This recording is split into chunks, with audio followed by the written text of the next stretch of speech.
Locke, is that a new camera? No, I just turn on the light. I got I have this selfie kind of like ring light. Ah, Can you see that? yeah. And all it is just right behind the camera. Just adds that little touch. Everyone, you are watching Epic Sketch Time. I'm your host, Mark Monlux. Every week on Mondays at 4:30 Pacific Time, we like to have an online drawing session. Feel free to go to the link in the description below to sign up. You'll get a notice on the weekend whether or not we're doing it. About the only time we don't do it is when I'm sick or there's a federal holiday. And we just basically sit, chat, and draw and share screens for the next hour or so. Gentlemen, introduce yourselves. Hi, I'm Bill Morse. I'm a cartoonist working out of Seattle, Washington, and I do a webcomic called Rhapsodies, which you can find at rhapsodies.wpmorse.com. I am Locke. I am a freelance graphic artist and illustrator from Toronto, Canada. You can find me at anything with Mad Monkey Love. So the @ Mad Monkey Love or Facebook, Instagram, the whole works. Yep. So what have you guys been up to? I've been trying to book all these shows.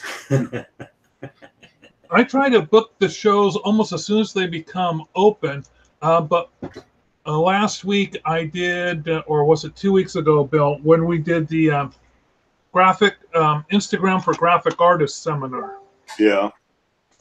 And one of the things that they suggested was to get a selfie stick.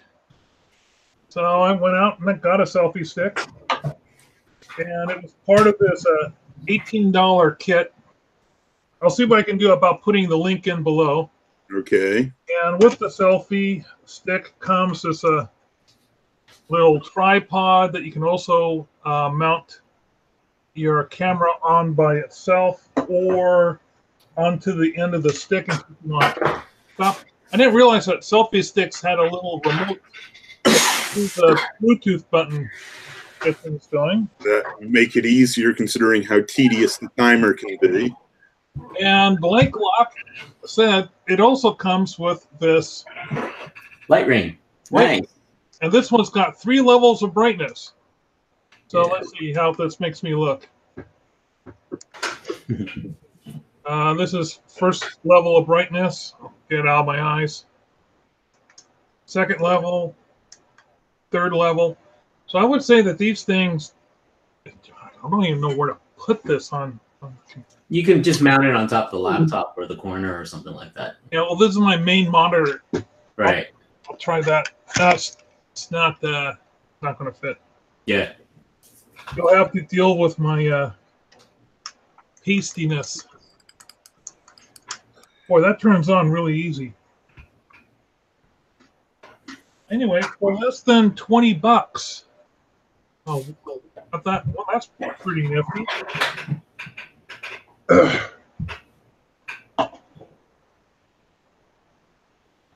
That's the same for me. I got one of these desk clamps. It's a clamp with the ring, like the little twisty arms and stuff like that. You don't see your thick. Oh. Yeah. Let me turn off sharing.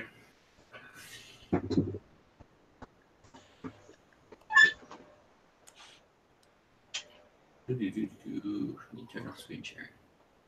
Now I got a desk clamp one. This one clamps to the side of the desk, and it's not a light, but what it does, it'll hold your iPhone, so I can put this over my artwork and videotape when I'm drawing. And I really need to do that more often. I've only done it like once or twice, but it's nice, positionable. And I got this. I saw this on Facebook, and whenever you see a Facebook ad, it's usually a double warehouse, meaning they buy it from another site. So if you do a Google search, whatever they're selling for like $25, you can usually find for $7. I think I picked this up for like $7. Yeah, that's this is what I got here. So if you can see. Oh, nice. Oh, that's right. So it's got a clamp. Right, goes on your desk. got a cord. It's just USB with a power adapter, right? And you can change the intensity. This is like $20 on Amazon. Nice. It's got this thing where I don't really use, but it's you know, you put your phone in between here, or I think I can yeah, there we go. I can unscrew it and, you know, loosen that out, right? I'll figure out something for it. But really, this is what I was looking at, was this ring light. And because it has that little wired attachment and the clamp that goes on your desk, so you can see that. Oh yeah, that's really sweet. Right? That's $20 on Amazon. I forget what the make is. But, you know, I can change the intensity, dimmer. You know what? Why don't you send me the link to that, and I'll post it with this video. And I'll find it. I'll find it again for you.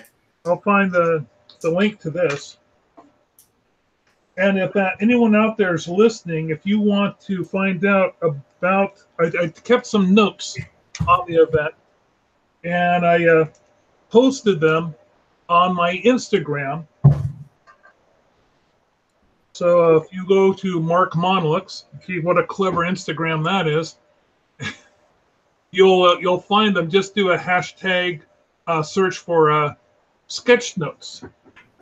Or you can also do a hashtag Graphic Artist Guild 2019. It should be underneath that too.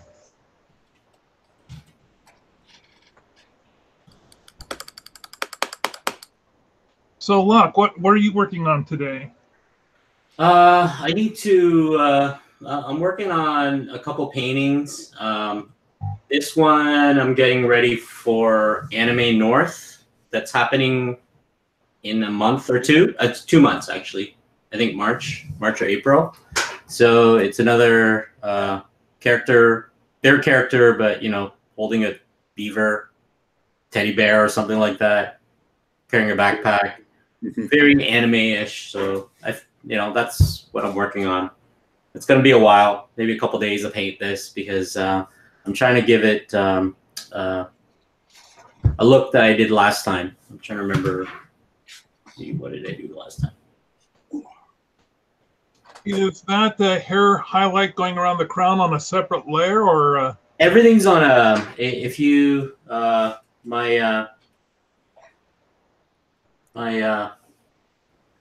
my palette here consists of, you know, different sizes and stuff like that. Let me see if I can change the. Oh, you're using Clip Studio? Yeah, a lot of my stuff is Clip Studio. I was using Photoshop for a while, but Photoshop's a RAM hog. Like, it eats up a lot of RAM just running it, the Photoshop CC. Right. Because it does UI and it uses the NVIDIA processor and all that stuff. And especially when my canvas is, what is my canvas? Canvas size. So I'm looking at 24 by 36. And I'm probably running this at maybe, let's see how big this is. Let's see, change image resolution. There we go. So I'm looking at 350 DPI.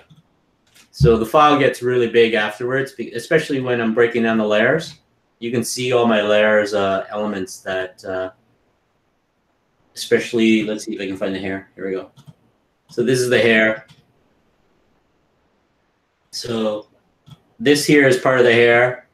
I have some base highlight, then some and this is kind of like a, you can see the, I'm just preliminary laying down the rim around the hair, just for me to see visually.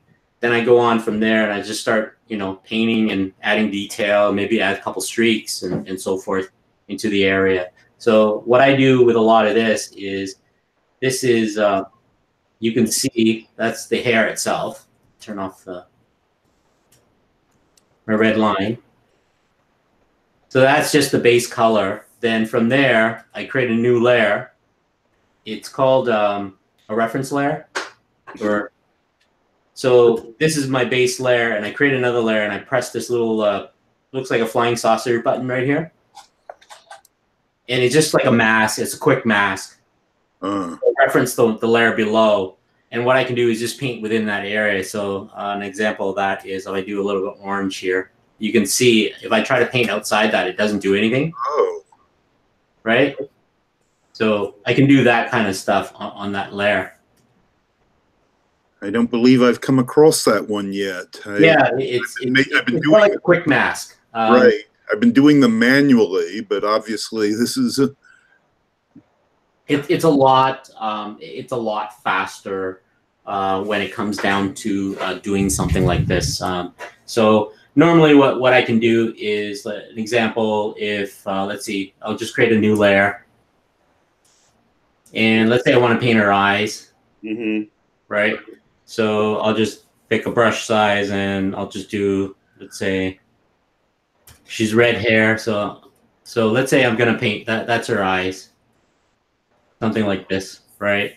Something very basic. There's also, because if you notice, when I'm painting this, things kind of fall out of place. Yes. In your palette window, you know how you have your front color and your foreground and background?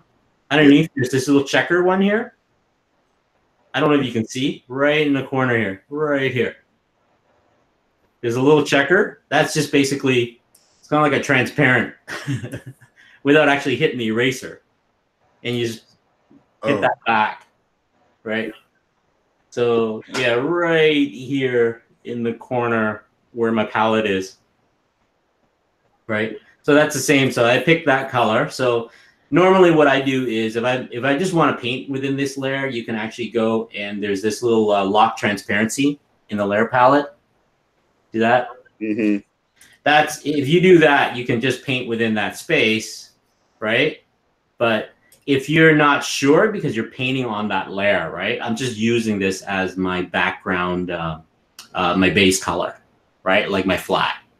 What I do is when I pick that layer, make sure you give it a name or something. Then you hit this button here. It says clip to layer below. It's basically a quick mask, right? Oh. You click that, and what happens? Oops, sorry.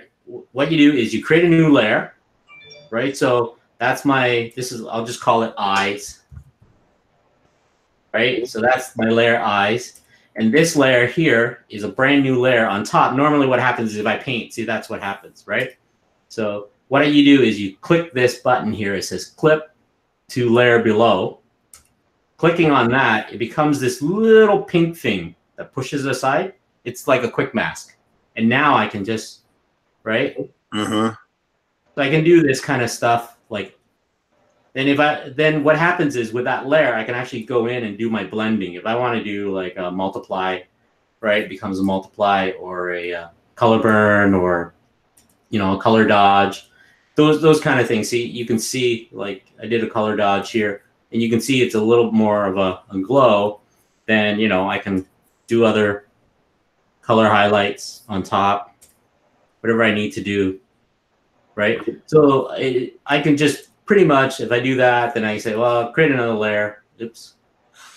And I do a clip of that layer, throw it on top, then, paint. So it's almost like blending, and once you're happy with that, you just merge the layer underneath, right? And that's how I about going it. And even though I paint this, I want a little soft edge near the eye. I can go back to the original layer, pick that color, or just use a blending tool and just soften the edge a little bit. So that's how I go about painting that. Once you're happy with that, you can just compress it, because eventually what happens is this character is in one folder. I can apply an entire blending layer on top that will give me a color tone that I want later. So, if I want more of an orange, maybe I'll do. So normally what happens is if I do this orange gradient, it looks like that, then I just do like a color overlay, and that gives the character more of a, you see let me turn on the white. There you go. So now you can see as if I'm playing with sunsets and light beams, right? So I'm creating more of a cask. So now I can do things because I'm looking at my light itself. So, it's like anything we do black and white, we do light color, our tones. So this kind of stuff gives me more power, more control, that I can move the light around, right? And that's all I'm doing is that, and it gives me that character more of a airy, whatever. Like, let me see if I can find something I did. So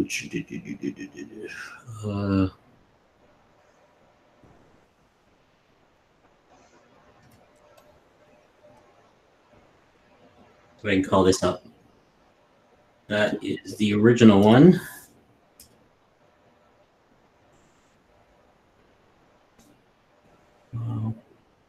Open. So where's the Mojo 2019? There we go. So, you know, if you look at my layer, you're gonna see I'm doing these color effects. Mm-hmm. Right?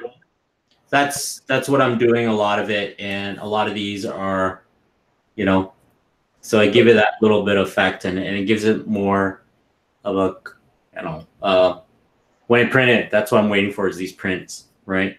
Mm-hmm. So that's the effect I get. So when I do things like, oops, back, there we go. Camera's back. So I got these printed.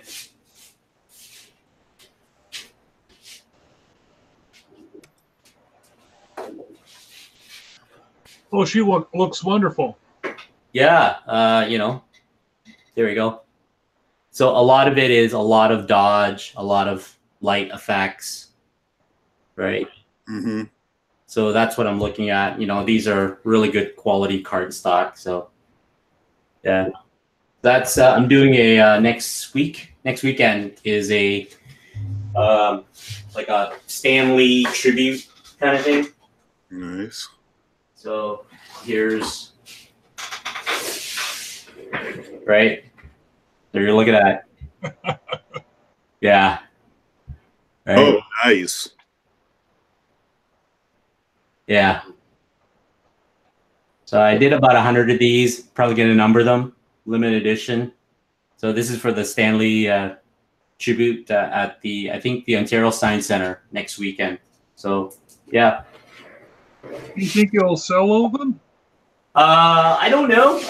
A lot of it will be given away because it's more kids, you know, like those kind of things. So I'll probably like put about 20 of them up for the kids for the raffle. Kids bring in, and you know, it's for the food drive and other stuff. So they bring donation to get a raffle ticket, that kind of stuff. Yeah, yeah. You know, like once I do that, you know, I got some artwork up on the wall. So I found these 11 by 17 frames. You know, it looks really nice. Look at those. Look, where did you find those? There's an art store called Missouri. They're 11 by 17. It's a silver. It's cost about, you know, these aluminum frames are, you know, $15. But I'm sure you can find them on Amazon for a lot less. Oh, okay. Right. So, but for me, it was just something quick. I want to use these for on the table to show them off. So next thing is I got to look for like some sort of stand to actually hold them on the table without them knocking over. I was going to ask you guys that. How's your table set up and stuff like that? Let's see. Hang on. I think I have a picture of my table set up. I'll see if I can locate it. Because right now, you know, I have a backdrop that I do. But I have one vertical display thing, and everything else lies flat. But my vertical display is a Tupperware thing. Oh, not Tupperware. It's a step-shelved plastic thing that I picked up at an office supply store that was meant to hand out 8.5 by 11 stiff brochures. Right. I guess I'll still look for a photo of the show to show you.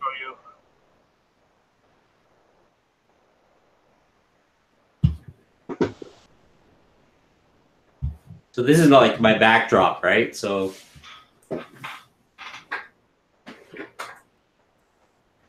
oh, very nice. So believe it or not, I got these 20 by 30 or 36. posters. These little suckers here. Nice. From Vistaprint, believe it or not. It's a vinyl indoor. And they were approximately $6 when they had those really, really, really good sales. You know, those 50% sale.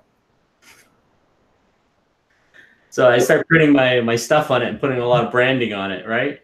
Normally at a show, I would try to put a wall of artwork in the back, you know, trying to sell all your prints. And I was having a lot of problem with the clear bags. They were trying to hang them straight. You got to put weight on them and all sorts of stuff.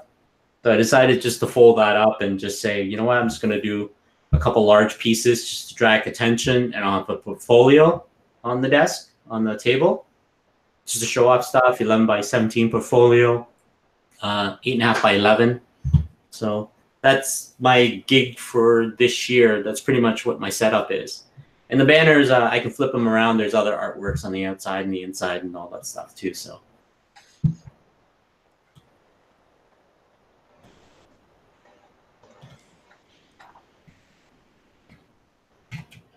If I can find the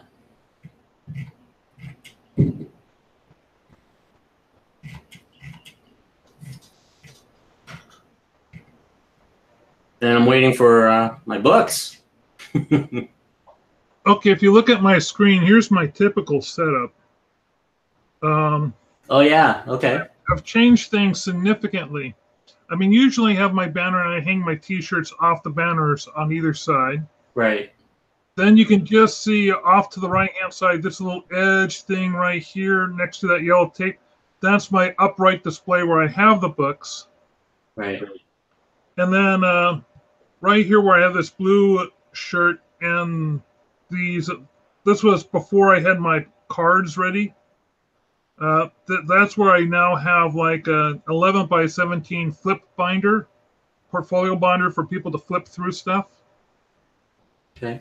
And these days, rather than having the shirts hanging down, I have my 11 by 17s taped together, and I just hang them off of a bamboo rod off the top. I mean, right. And in front of my little monkey here is where I usually put my cards. I usually have the bingo cards, and then I also have the playing cards, and then I have a stack of my books. And I usually have some cards also in the upright. And I also have my cards with a steel ring through them, where half the deck is on each card ring, so that people can look at them and flip through them, and they don't drop them on the ground. You know, it's easier. Yeah. So that's typically how I set things. I can put this up and take it down within 15 minutes. And, you know, I usually have a portable cart underneath, not just a dolly, but an actual four-wheel cart that collapses down flat. And I keep that underneath the table. And I have two bins. And then I have my poster portfolio bag. Pardon me. It's a lawyer's legal sized suitcase. You mean like a roller? Kind of like it's like a roller. Yeah. And it's perfect. It completely fills. You know what? I'm going to take this off. I have it in the other room. I'll bring it in and I'll show it to you guys. Yeah. Because my issue is on my screen, if you see, this was my display for last season, and I think it was just too much. It's just way too much. And a lot of the time people are like straining to actually see the prints and stuff. So I decided to just throw it in a book and make the background a little bit cleaner, right? Yeah. An advantage to having a big drop back screen like that is everybody can see everything that you want. Yeah, I find that people crowd around and it blocks your table or something like that. So I don't mind that. It's just that sometimes people just stand there for too long, and you know, they're not really. And I'm trying to engage with them and you know, trying to pitch deals and stuff like that. I might do something on one of the side. I'm gonna see. I'm gonna gauge this first with the first set of con that I'm gonna go to. But again, I'm just looking for solution.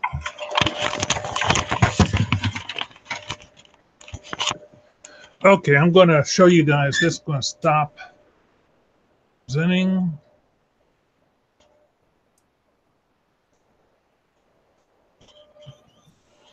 Okay. So here is my legal suitcase. Yeah, I was looking into that. Now, this one is a little oversized, but I wanted one. You want one that's about 11 by 17.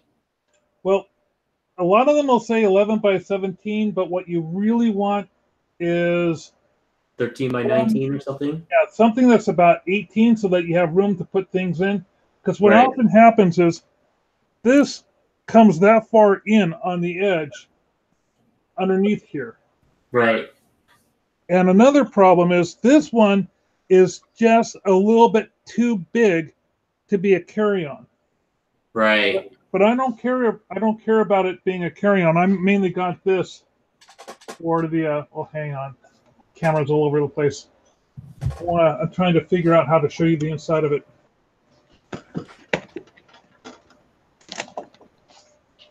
So you can see I have a lot of space on the edges.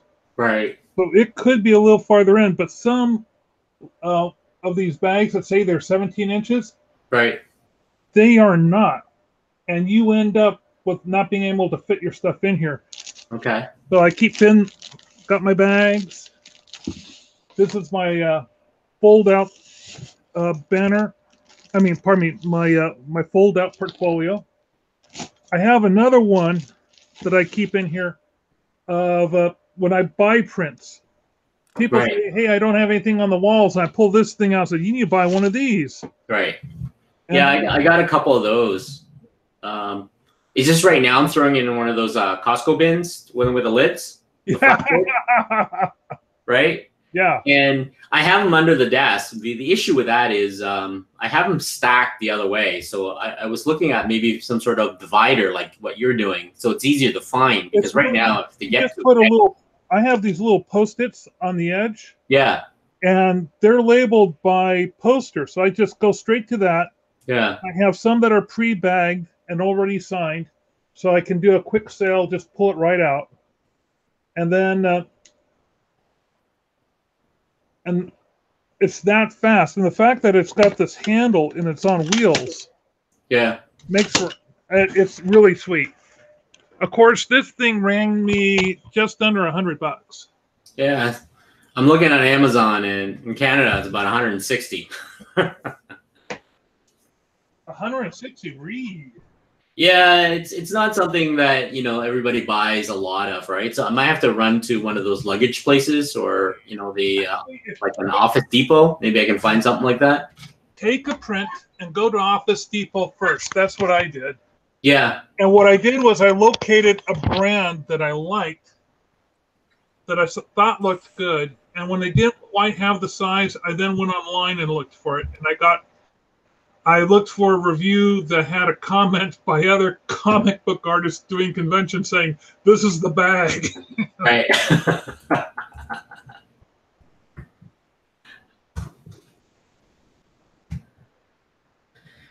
Is that what do you call those things? Laptop bags or? This thing, it's called a legal suitcase. Yeah. Or a lawyer's suitcase. Legal. Or a lawyer's briefcase. Lawyers. Yeah, a lawyer's briefcase. Briefcase. Let me see if I can look that up.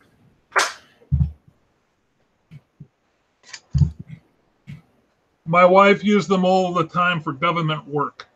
Yeah.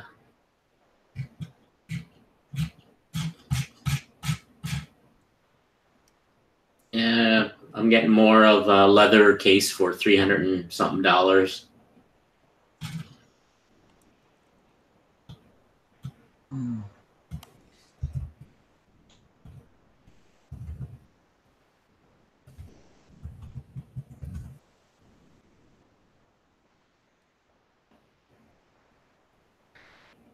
They're called catalog case.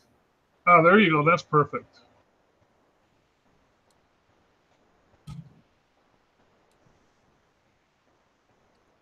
Well, 15-inch is $92 at Office Depot. That's Canadian.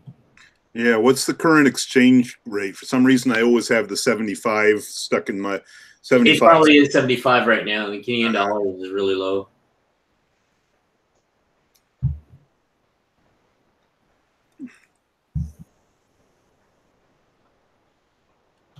You know what's hard to find these days? Mm. A lot of U.S. banks will not exchange Canadian money. You used to be able to go over to any bank anywhere and say, "Hey, I'd like to change out this Canadian dollar." Well, if you're close to Canada, a lot of like Wells Fargo's down in Chicago and all that stuff, they're available all the time because there's a lot of in Buffalo, a lot of cross-border shopping. But I think if you go further in, like I remember, I had to like when I was down in California, if I had to get Canadian dollars, I went to Wells Fargo and they had to order it. Right? I found that the airport SeaTac has currency exchanges, and I'm trying to remember a place where I saw a currency exchange the other day that I didn't expect to see it. I went, wow, I gotta remember that. I should write that down, and I didn't write it down, so I completely forgot. Oh, can you guess what movie this little gem is from?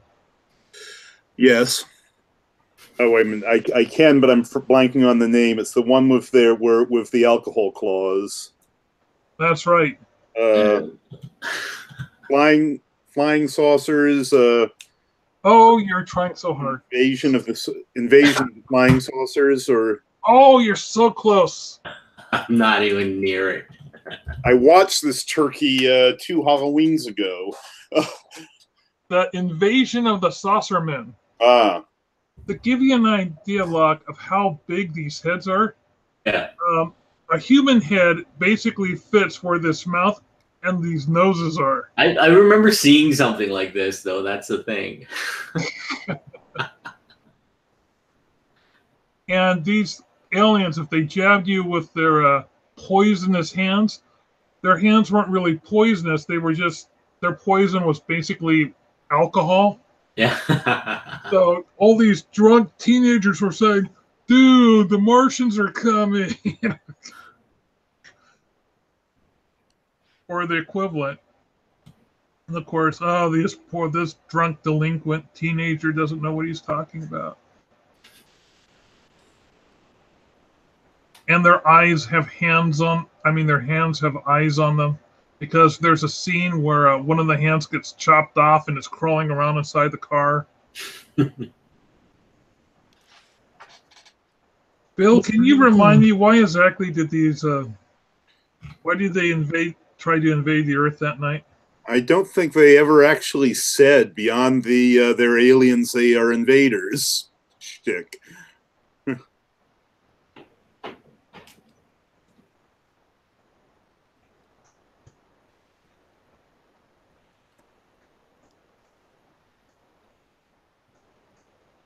Bill, what are you working on today? I decided I needed to put a few more sequential pieces in my my portfolio. So this is something I did at a indie comic event that I attend most every month called Dune, where everybody does a page of art, and here.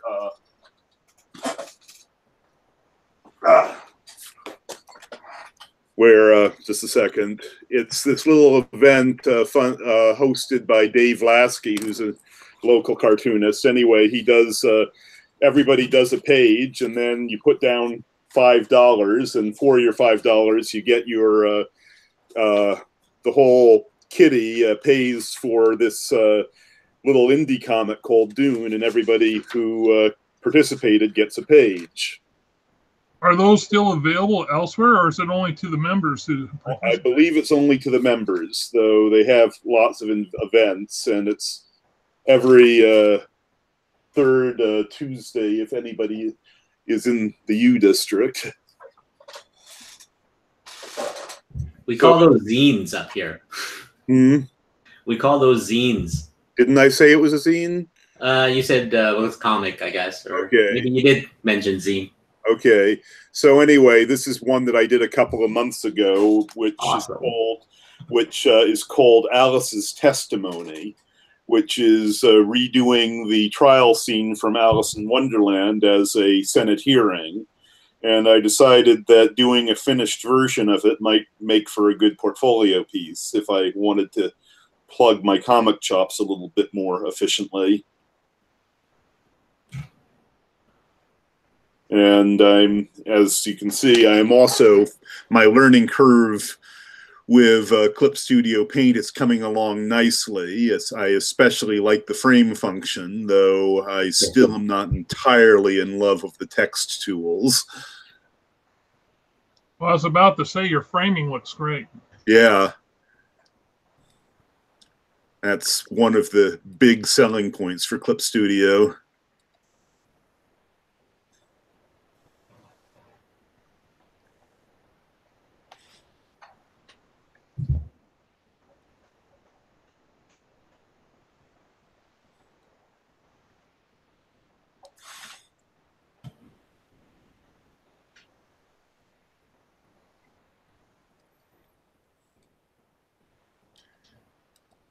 Mm-hmm. 15, 17.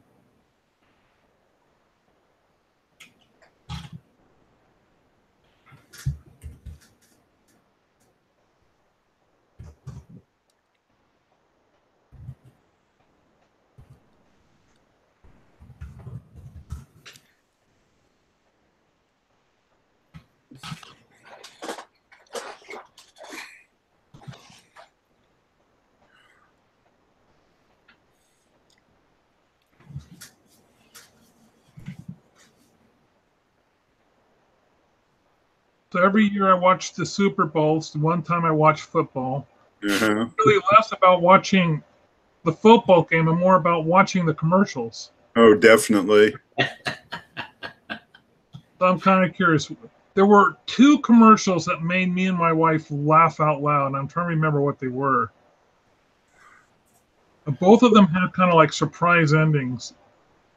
I rather liked the one where the Hall of Famers got into a game mode during the banquet and destroyed the cake.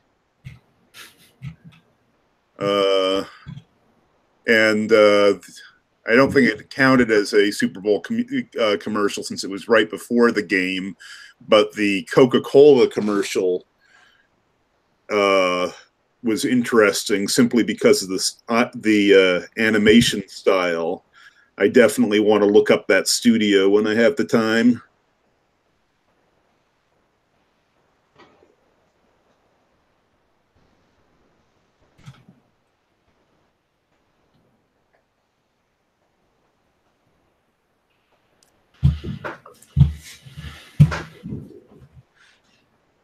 All right, I'm being stuck on Amazon. I'm getting off Amazon.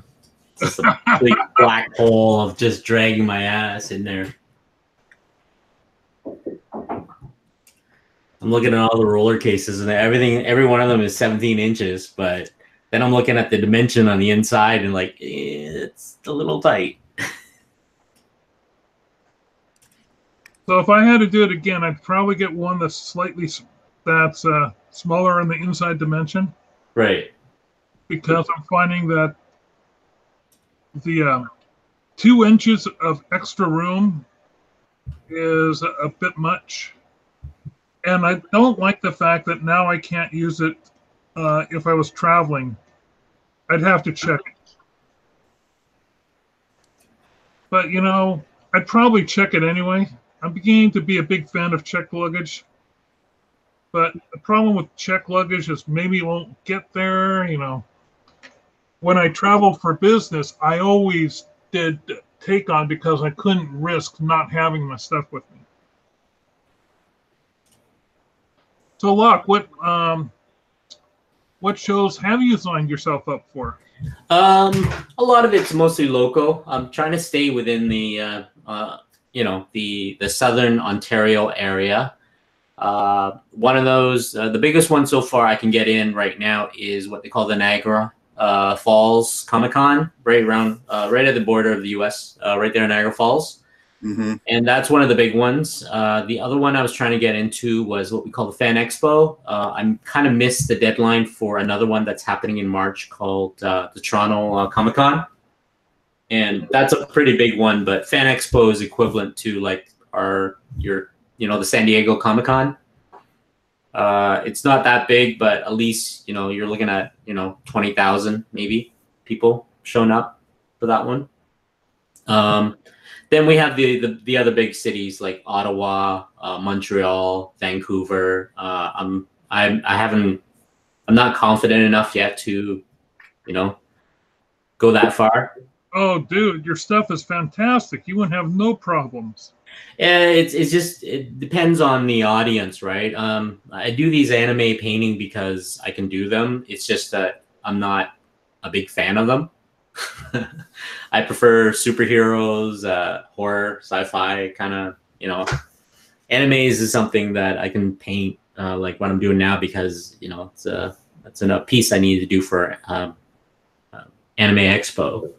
But I'm doing more of these painting than anything else. I think I just did a series of I did a bunch of older paintings. Trying to remember. We have an event in Seattle that is very much towards anime. Yeah. Manga. It's called SakuraCon.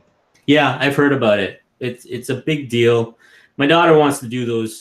She wants to go to these, like, somewhere in, I think Vegas has one and all the other stuff.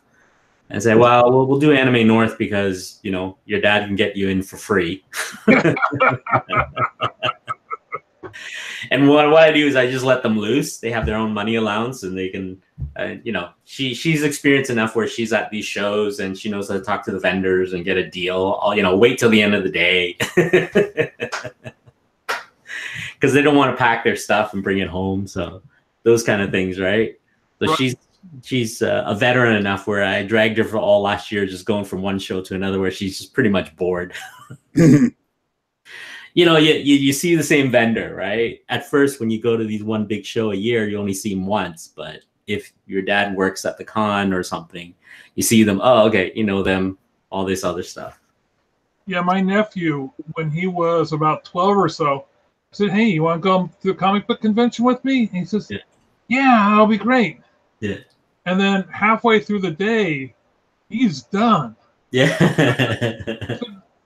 Because all you do is you look at comics and you talk to people about comics. Yeah. I took him to a seminar and he kind of, because, I got to take him off his feet at some point. Yeah. And I said, and you spend all your time talking to these other artists. I said, dude, that's what a comic book convention is. That's right. It's about the comics. I think I burned him out of comic book conventions. Yeah. What I find interesting is these anime shows. The comics are mangas, but they don't sell mangas. They just sell prints, and for me, they pretty much look the same. Mm-hmm. Like all the there's all the anime people paint the same way. They're all digital paint, like what I'm doing now. A lot of flowing art and all that stuff. So I was hoping for guys going in and bringing their own characters and stuff like that. I saw some of it, but I don't see enough manga artists, I guess, to try to publish their own book. That's the thing. That's why I kind of like, indie comics, everybody publishes their own book. Conventions. Almost everyone at a comic book conventions these days selling a print rather than doing a comic book. Yeah. And the problem is because of the price point. It doesn't take as much time to do a print as it does to do a comic book. Exactly. I understand that. I myself want to get at least 3 or 4 books under my belt, right? If they're anthologies, I'm glad for it. right now I find that I do the covers, and a lot of the indie artists loves the way I do the covers, so I'm getting more of those. So it's kind of neat to have covers, right? Yeah, that's great. They're asking me for pinups and stuff like that. I have a tattoo shop gallery thing I'm going to be doing sometime at the end of March too, with a bunch of artists, which is kind of neat. That sounds really nice. Yeah, so I just need to do a lot of. They want original art. You know, I'm doing mostly 9x12. It'll be a lot of ink, dry brushing, those kind of things, and it'll be more like my favorite artist is Frank Frazetta. I want to do a lot more of those kind of fantasy kind of stuff. So yeah, it's fun with conventions. I finally started making progress on the Milton Caniff style adventure strip that I kept claiming that I was working on. Right. Speaking of Frank Frazetta, did you know that he was an inker for on the Little Abner strips for a while? Yeah, yeah. I have one of his books.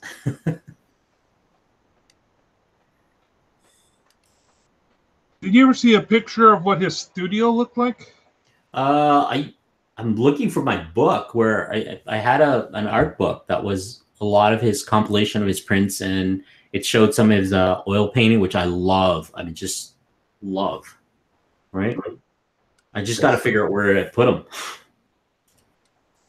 So he, when he did his comics, he basically did them in the attic, and the attic is completely bare. Nothing but, wood cantered ceilings, wooden floor, and his drawing table and his brush table, and that's it. There was absolutely zero distractions. Mm. Not even a window. Jesus Christ! I couldn't. My office looks like. But it's encrusted. Let's say that. Mm-hmm.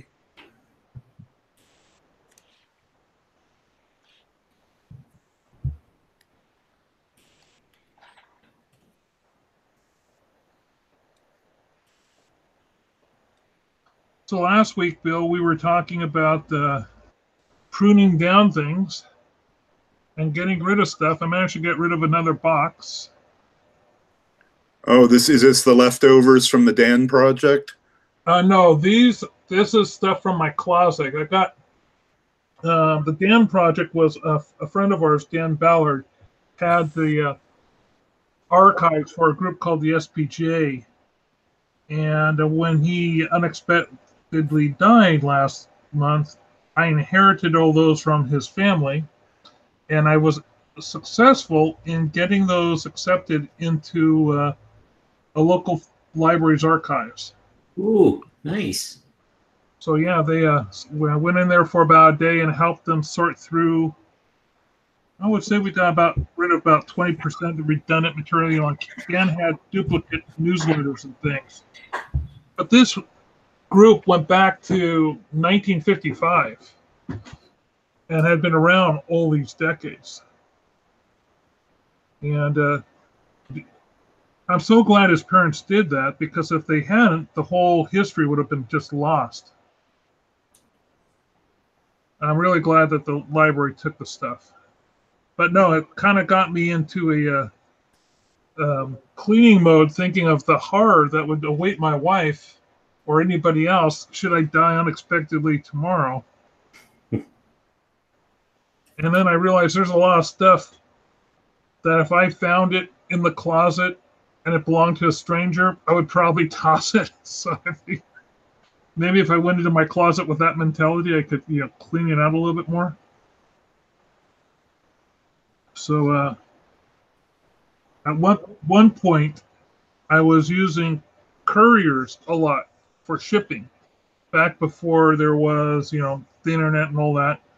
So every courier, I had an account with each of them, and my closet was just filled with all these labels and envelopes and boxes for couriers for accounts that I haven't had for over like 10 years. I realized, why am I even holding on to this stuff for?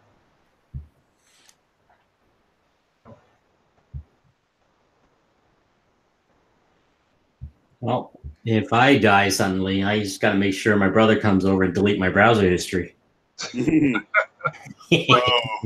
don't have it set up for, Oh man, that reminds me of this bit in the first episode of Coupling,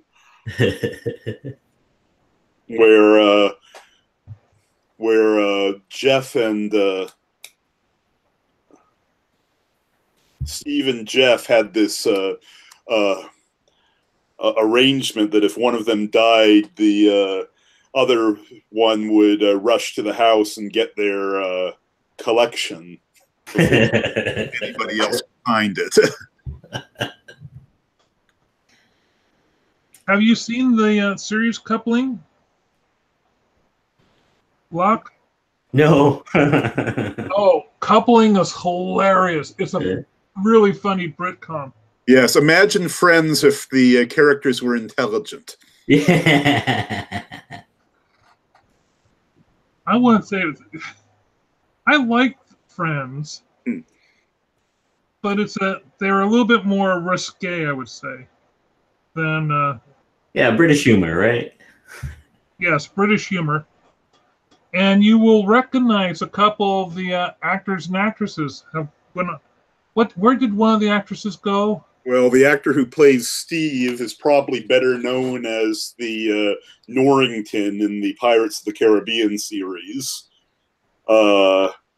The actor who plays Jeff has been in a few comedy pieces that I'm aware of. Where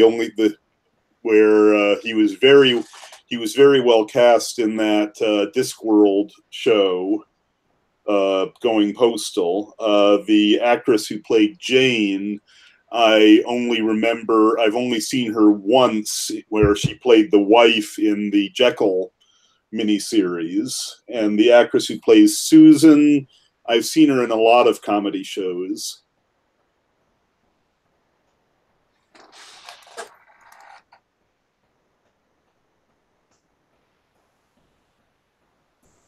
I mean, it's funny.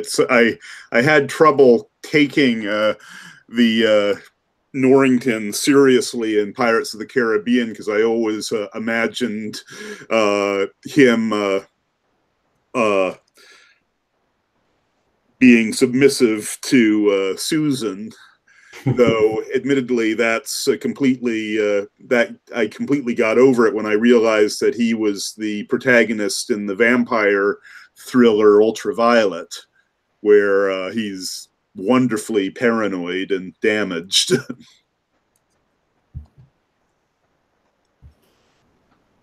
Bill, what are the movies that you're going to be watching this week? Have you decided? Or what was the movies that you watched last week?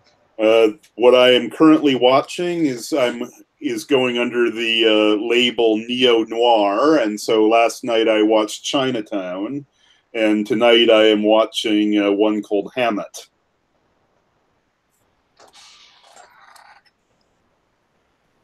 And I have not decided. Which Hammett is that? There's a couple of them.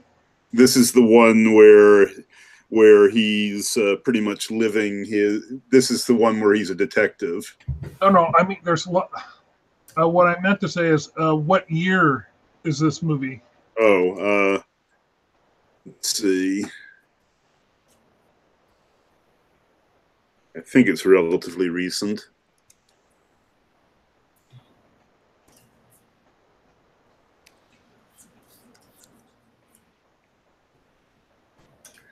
Uh, 1982. That is a recent one. Mm-hmm.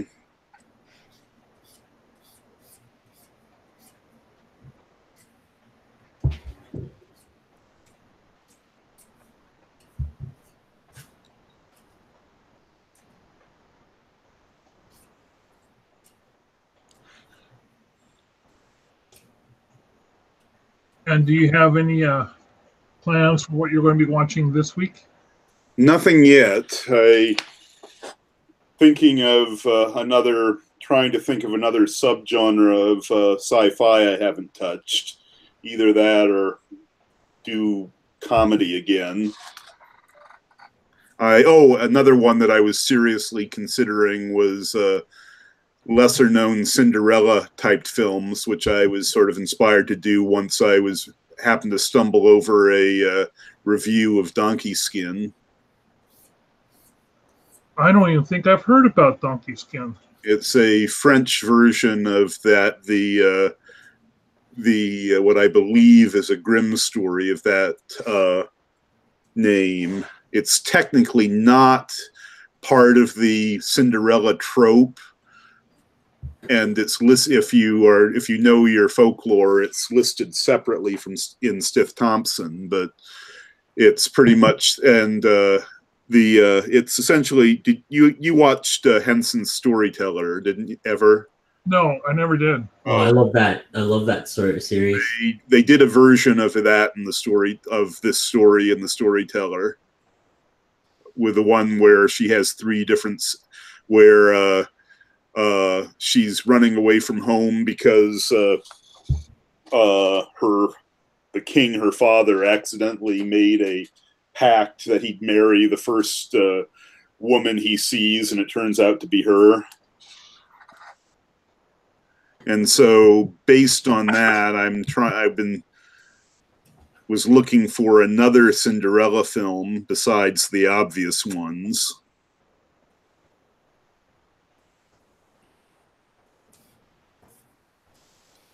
I mean, I'm sure the Disney one is fine, and I don't have any, even though I've heard mostly good things about it, I don't have that much interest in seeing the live-action remake. You're not missing much from the live-action remake. It's my daughter loves it, but Sure. Well, she's the target audience. Yeah.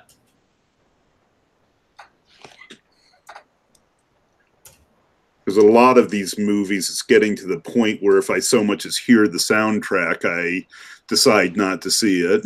Yeah. I mean, I happened to hear some clips from Beauty and the Beast, and anything resembling Curiosity that I had, and considering Disney's obsession with doing these live remakes, I mean, yes, there have been some good ones, but otherwise they have to be really good to perk my interest.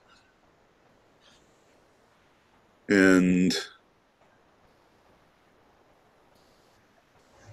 I mean, and some of them I don't. I mean, have you seen the trailer for Jungle Book yet?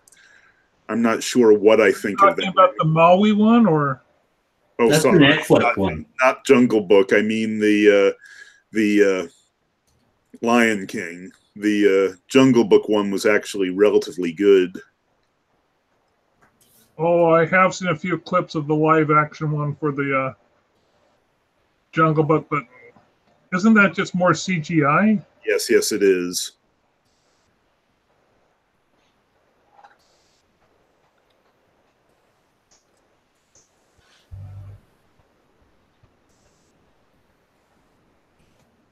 I think Alice in Wonderland went into public domain. I'm trying to remember. That would not surprise me. I'd have to look it up. It's past its, yeah. I think Alice in Wonderland or something, like one of those Disney cartoons.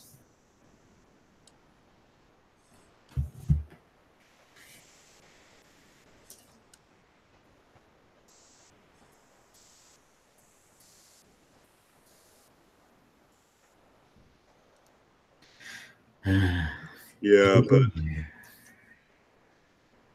the one that I'm looking forward to is the Battle Angel Alita one. Yeah, me too. I mean, yeah, my wife's looking forward to that one. I mean, I used to love the comic book, and this one looks like it's avoiding all of the bad stuff that they had in the Ghost in the Shell film. I have yet to see the Ghost in the Shell film. I know that my library has it, but I haven't had the courage to watch it even then. So you're panning it even though you haven't seen it. Oh, let's put it this way. I've fell in love with the anime, the one that was in 1992 or something like that. Other reason that haven't been, because that is both it and the television version standalone standalone is really good. So you saw it, Locke? Yeah, I'm not thrilled with it. It had potential, but I think the anime is really good because they use a lot of silent moment where there was deep thought on the major itself, so the camera really moves slowly, or you just see her sitting there for a while. Oh, that scene is, if we're talking about the canal scene, yeah, that scene. Yeah, the canal scene. It's not even that. It's even when she's just jumping in the water and just sinking. Those kind of things. She's in, she's conflicted. She's trying to figure out if she's actually where is the soul coming from? Is that the AI portion or something like? There was a lot of those, and I understand in Hollywood, if you shot that and you let the camera sit for 2 minutes on person just sitting there, I think people will get up and leave. Americans tend to be, even in our comics. If you read Scott McCloud's Understanding Comics, he's talking about the ratio of how many action to action scenes transitions there are versus the Japanese manga style where there's a lot of moment to moment or aspect to aspect where that ratio is just way lower in American comics. Yeah. It had potential. I didn't care if Scarlett Johansson wasn't Japanese or not. She's an android, right? She could have different skins or whatever it is that happened, but I would loved it if they just dragged it out a little bit longer. The action scene that I pictured in I saw in the manga is way faster. It's just more, I don't know, there's something about it that it's just more, I don't know, it's just more dynamic. Hollywood tried to capture that in CGI. Again, it's one of those things where this movie could have been 4 hours long, and I bet you it was, and it got cut down to a point where they just sacrificed a lot of stuff, and it felt, for me anyways, it's missing some of that, but that's because I saw the anime first. Yeah, that was another thing that got to me, not just the whole westernized race bending whatever, but what little I'd seen in the trailer looked like shot for shot copying. Yeah. And gentlemen, once again, it's been a lot of fun, and we've passed another hour on Epic Sketch Time. I want to thank everyone for coming in and watching. I want to thank Locke and Bill for joining me this week, and I hope you guys will make it again here next week. If you'd like to find out more about our artwork, please check out the links below, and please sign up and get invited and join us here on Epic Sketch Time. I'll see you guys next week. All right, guys. Take it easy.